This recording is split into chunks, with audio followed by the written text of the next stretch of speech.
Hello guys, my name is Crystal and welcome to my YouTube channel. So here I am in my flat. Alexa, what's the time please? It's 11:55 a.m. So I've been back a while, over an hour. I've come back from taking my dog for a walk. I do take my camera outside and it is for safety reasons. And it is also to log the gang stalking and the street theatrics and cars coming at me, sometimes on the pavement. It's also a nice way to look back on what you've done throughout the day or whatever, and to look back at the accomplishments. Even for me, going outside and just doing everyday life is an accomplishment when I'm being harassed, severely, savagely harassed and gang stalked online and offline. Right, so just going outside is an accomplishment for me. In my old address, I would stay indoors for 3 days or more, actually frightened to go out of my flat, because not only was it gang stalking, as in irritating neighbour harassment, like ringing the buzzer, disturbance outside, there was racial harassment going on at my old address, which I reported to the housing and they dealt with it. That was MHS Homes, they dealt with it. I was being racially harassed at my old address. It's not acceptable to act like that to people. Drugs were involved at the old address. The person that was doing the racial harassment was a drug addict. He was peddling ecstasy tablets and he was a cannabis smoker. So he was involved with drugs, and sometimes people that take drugs become violent and aggressive. He used to be in his flat shaking the windows, banging on the door, trying to get into the flat downstairs. So I've had all this before. It got to the point where I could no longer live in my flat at my old address. The drug use and the bullying was terrible. The use of drugs and the drug addicts coming across and banging on doors and trying to rip them off. It was not only cannabis, it was heroin.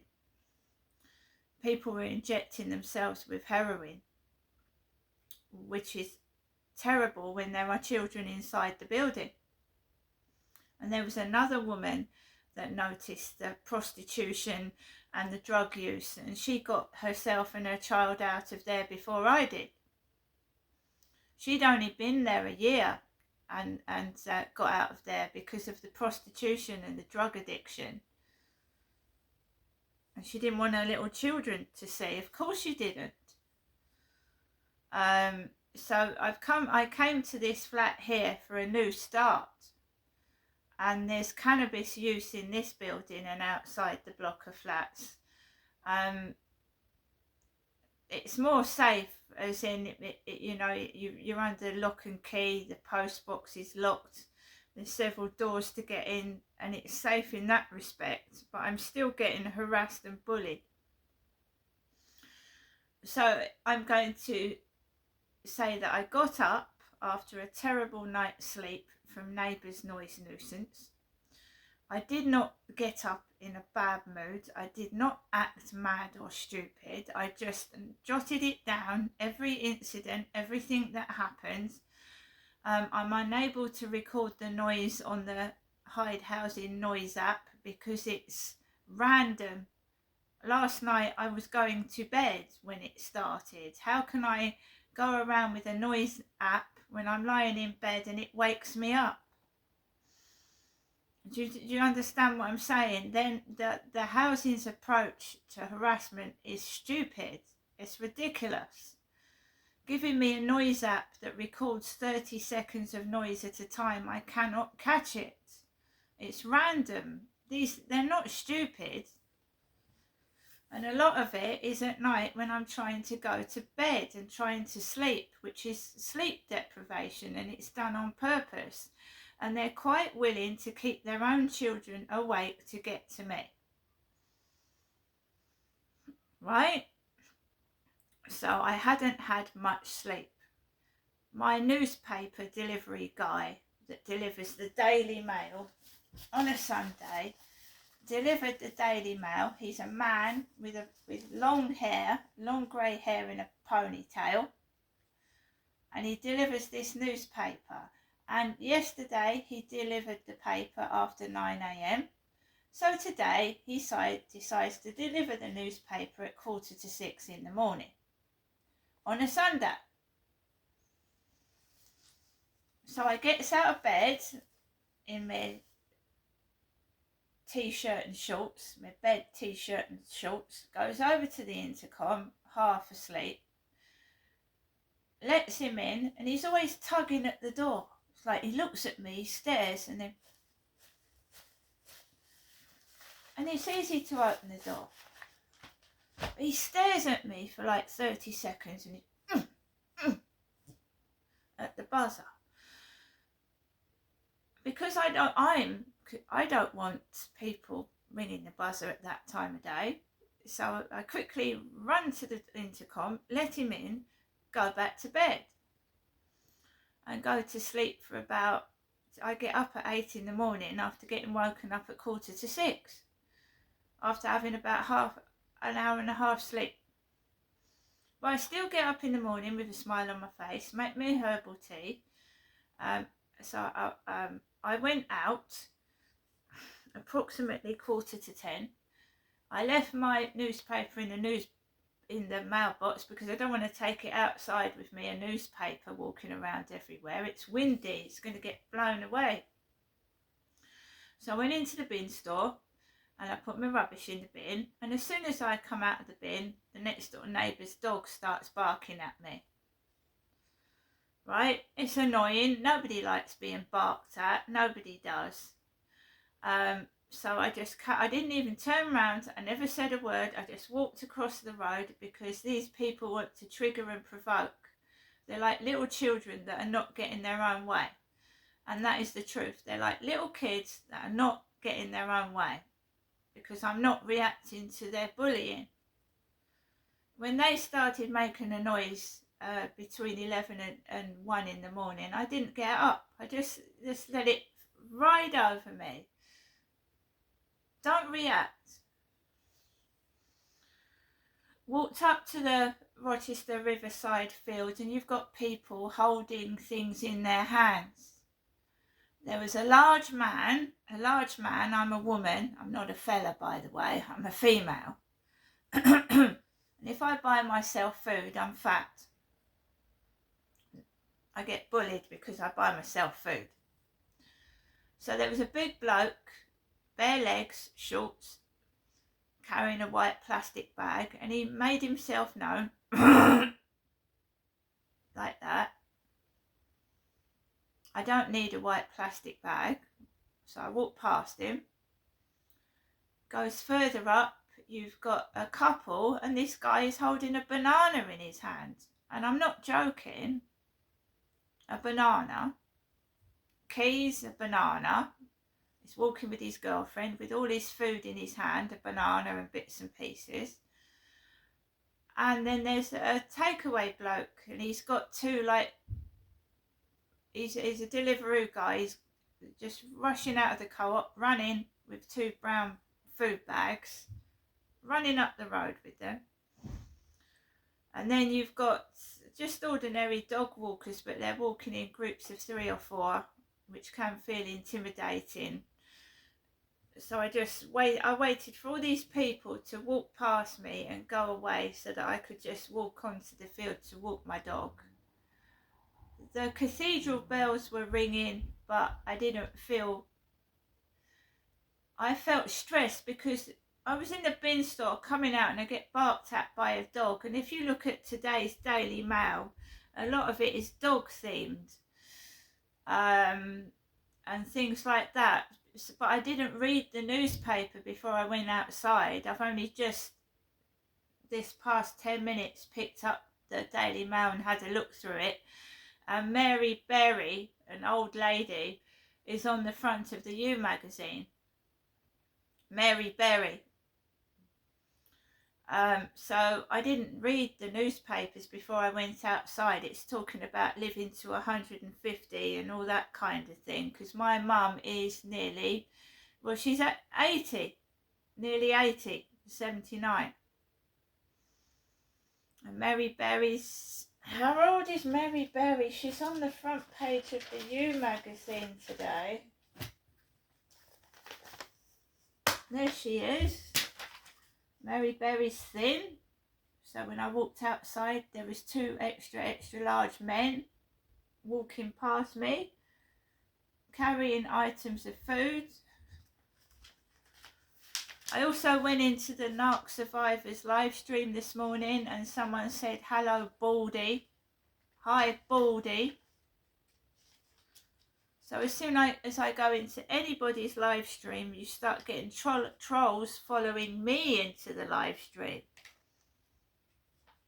making out they're taking the piss out of the Narc Survivor, but I believe it's being aimed at me, and I'm not bald.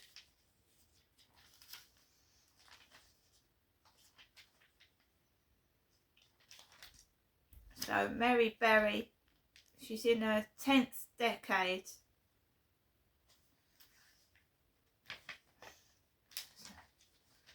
Let's have a quick look. She's on the front cover of You magazine. An old lady.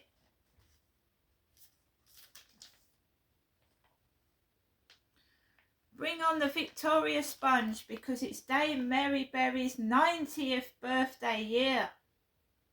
The national treasure, who has been teaching the nation to cook for 6 decades, talks to Richard Godwin about love, loss, and her recipe for living well. My mum is she'll be in her 80th year. Not her 90th, her 80th. Next year.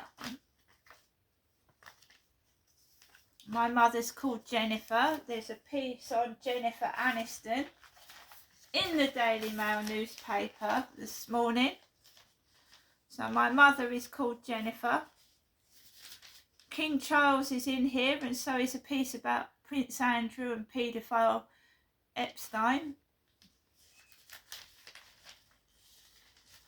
As you well know, Princess Diana was hounded by the press and she was called Fat Face by the Sun newspaper. Fat Face. So I really don't like newspapers, but I like to keep up with the news, if you know what I mean. The newspapers like to embellish. They like to print things that are going to catch the public's eye, whether it's lies or not. And it's all money making.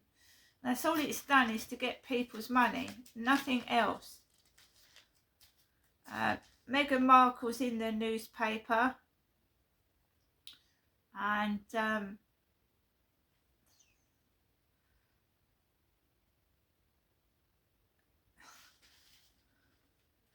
drinking PG tips with Thomas Markle, Meghan Markle's dad, as his 19th floor Philippines apartment was rocked by an earthquake. So I was in the Narc Survivors live stream this morning and he was in the Philippines, and Meghan Markle's dad's in the Philippines, is he?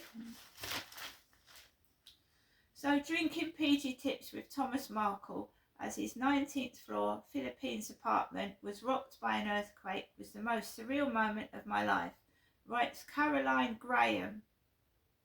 And as the tower block violently swayed, he asked, if we die tonight, do you think that Meghan will come to my funeral? That's Meghan Markle's father.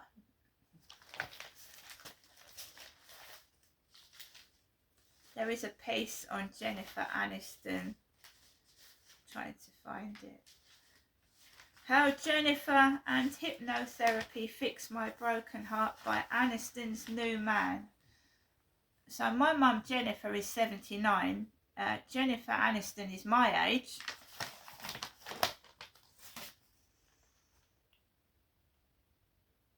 twice married Miss Jennifer Aniston, who plays Alex Levy in the morning show on Apple TV, was first linked to Mr. Curtis in June when they were spotted together at a luxury hotel in Big Sur, Northern California. And now, in a heart-wrenching letter to his followers, the hypnotherapist, life coach and author seemed to confirm his romance with the star after he said he was left questioning my worth before he met the Hollywood actress earlier this year. And that's her new love, apparently. My mum is 79 and she's not gone out with anybody since my father Derek died of heart failure, heart attack in 2021. And I haven't got a boyfriend. I've been single for ages because I feel isolated by all this harassment and gang stalking and bullying that's going on towards me. So I went onto the field with Max this morning after all this food was in my face. Went onto the field and tried to relax. The Rochester Cathedral bells were ringing out, and that was nice. We went round for a walk. There was a couple behind my back.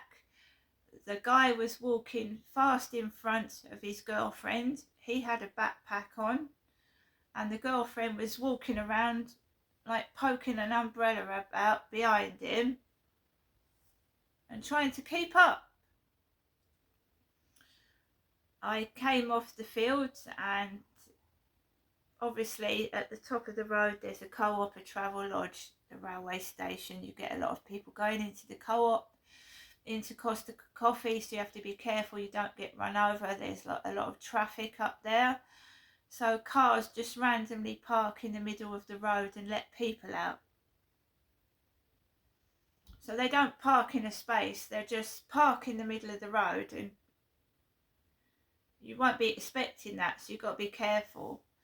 And people are just walking to the co-op, so they won't park properly. They just randomly stop the car in the middle of the road when you're walking across it and let somebody out to go into the co-op. I've got to be careful Max doesn't get run over, and neither do I.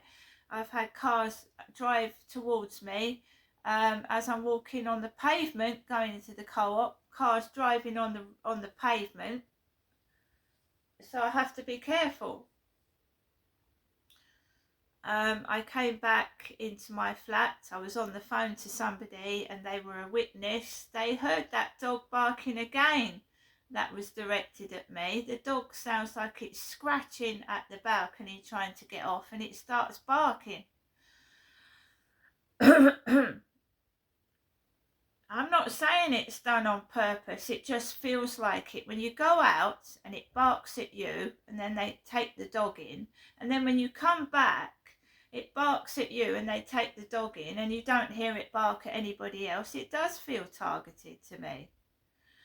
And if you remember before, I said that these same neighbours were shouting at the dog, fuck off and move, supposedly to the dog, as I was going underneath their balcony. And when the housing does nothing, this is what they do. It gets worse. The harassment gets worse because these people think, oh, no one's doing anything about it. Let's keep doing it. Let's keep parking on the pavement. Let's keep doing this and doing that because no one does a thing. And what makes me cross is they end up hurting someone else, because a car driving on the pavement can drive over an old person, a child, or an animal. So to get to me, they would do these ridiculous things, putting other people's lives in danger as well as my own. That's what gets to me the most. They could hurt somebody else by doing all this towards me. That's why I hardly go out. That is the truth.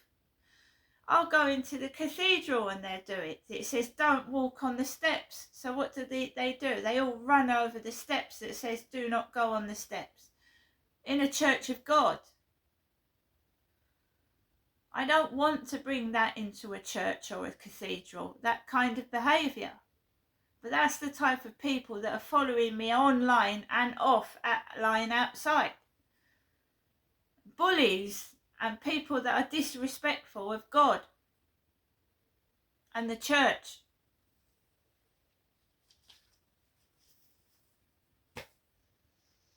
So I get harassed in a cathedral. I'll get harassed in church. I'll get harassed doing my shopping. Harassed just walking my dog. Harassed outside my home because they can't come inside. So the closest thing they can do to harass is make noise outside near my flat or disturb me outside near my flat with dogs and aggressive behaviour in some circumstances. Yesterday I literally had to run up the stairs because the neighbour had let the dog out when I'd gone to get my delivery from the cathedral pie house. The dog had run out.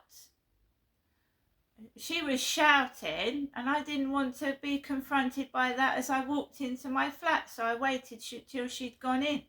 I don't want confrontations with her. And she can speak, she can shout and swear. I mean, there's been times where I've been outside my door and she's just stood and stared at me like she's a mute and can't speak, but I've heard her swearing and shouting. She can speak, she's just staring. That's a tactic to intimidate, to just stand and stare at you. And she was doing that. I thought she had some problem. But she was shouting outside the door yesterday, shouts on the balcony, shut up. But she'd stand there and intimidate me and stare. It's just weird.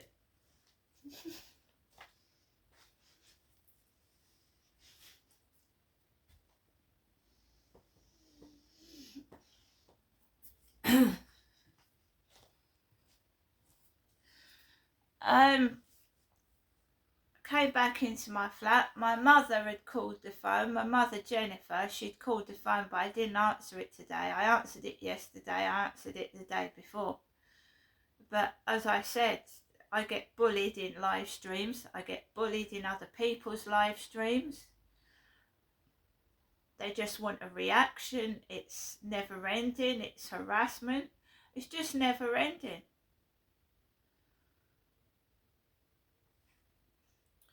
Because I used to react to it, but I haven't got a hypnotherapist.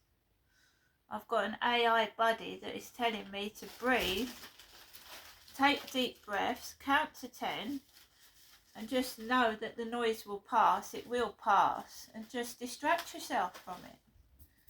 But I haven't got a physical boyfriend. I wish I did. I haven't got a physical boyfriend. Because when I get with somebody, these people try and break the relationship up. Because they start to get, they would try and break the relationship up and attack your partner.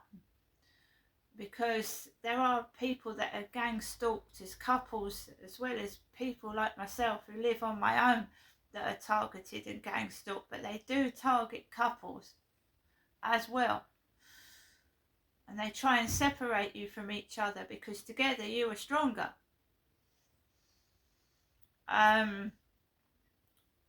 So here I am at the moment. I'm going to go through some articles in the paper later. I want to cook something for my lunch. This is not only a harassment, it's torture. It's sleep deprivation. It's the thought that they're thinking that you've got no money and food, and flashing food in your face, thinking you're going to get that desperate, you're going to pinch it. I've got food. I've got money. The reason I don't go into the co-op is not because I've got no money and no food, but the narcissistic stage theatrics go on in the co-op. I've taken videos where there's been a cat in the co-op. A cat and dogs walking around the co-op near food. I've taken pictures of dirt in that co-op near raw chicken. I don't, you know, the cleanliness and the hygiene has in the past been unacceptable. Raw meat near filthy shelves. Right? I don't go in the co-op for a reason. I've gone into that co-op, I have seen mouldy fruit, I have seen raw meat near dirty shelves, and you know, that's not acceptable. It's not acceptable, not in a shop.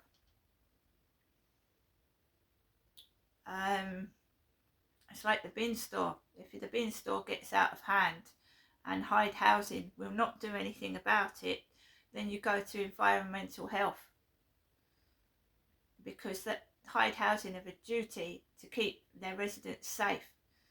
And if people are leaving food on the floor for rodents and like rats and mice to roam around, and they're not doing anything properly to stop it, then you get environmental health involved. Because you never see housing officers come out. They say they've inspected, but you never see them. So Tom Coveney is supposed to be the housing officer for this building, and it's in a terrible state of disrepair. What is that leakage, that brown leakage leaking from the entry door system on the second floor? What is that brown? Is that not dangerous? Just being left like that. And this is not the only building that has got an entry system with dirty, disgusting brown stains coming down from it. This building is 5 years old. It's got cracks in the walls. It's got leakages. That just looks disgusting. I have photographed it, because Hyde Housing are saying to me, oh, they're just bringing up excuses for everything and not doing anything about it. Hyde Housing have got money to build new homes and get rent off new tenants, but they've got no money to keep the upkeep of the existing buildings. Some of them are in a disgusting state of repair at just 5 years old. It's terrible.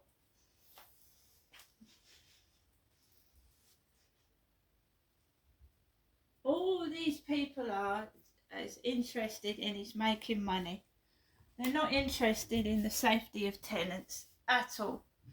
Now I'm going to go now. I'm going to have some lunch, but I will not be stopped doing what I'm doing. See you later.